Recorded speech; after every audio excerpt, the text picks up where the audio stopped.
ചെട്ടിക്കാട് വിശുദ്ധ അന്തോണീസിന്റെ തീർത്ഥാടന ദേവാലയത്തിൽ പരീക്ഷയ്ക്കൊരുങ്ങുന്ന വിദ്യാർത്ഥികൾക്ക് പരീക്ഷാ വിജയത്തിനായുള്ള അഭിഷേക പ്രാർത്ഥന നടത്തി. രാവിലെ 6:15 മുതൽ വൈകിട്ട് 6:30 വരെ ദിവ്യബലി നൊവേന ആരാധന, വിദ്യാർത്ഥികൾക്കായുള്ള അഭിഷേക പ്രാർത്ഥന എന്നിവ നടന്നു. പ്രമുഖ വൈദിക ശ്രേഷ്ഠർ തിരുക്കർമ്മങ്ങൾക്ക് നേതൃത്വം നൽകി.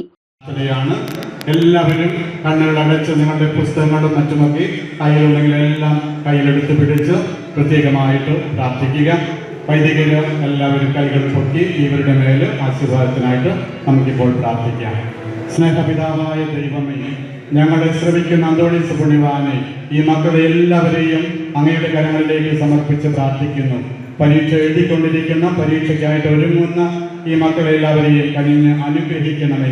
പഠിച്ച കാര്യങ്ങൾ നന്നായി ഓർത്തെടുക്കുവാനും നല്ല രീതിയിൽ പരീക്ഷ എഴുതി പാസ്സാകുവാനും ഈ മക്കളെല്ലാവരെയും അനുഗ്രഹിക്കണമേ. വിദ്യാർത്ഥികളെയും അവരുടെ പഠനോപകരണങ്ങളും വൈദികർ ആശീർവദിച്ച് പ്രാർത്ഥിച്ചു. തുടർന്ന് വിദ്യാർത്ഥികൾക്ക് വെഞ്ചരിച്ച പേനയും വിശുദ്ധന്റെ മധ്യസ്ഥ പ്രാർത്ഥനാ കാർഡും വിതരണം ചെയ്തു. നൂറുകണക്കിന് വിദ്യാർത്ഥികൾ പ്രാർത്ഥനാ ശുശ്രൂഷയിൽ പങ്കുകൊണ്ടു. റെക്ടർ ഫാദർ ഡോക്ടർ ബെന്നി വാഴക്കൂട്ടത്തിൽ, ഫാദർ ബിൻ കുരിശിങ്കൽ, ഫാദർ അജയ് ആന്റണി പുത്തൻപറമ്പിൽ എന്നിവർ നേതൃത്വം നൽകി.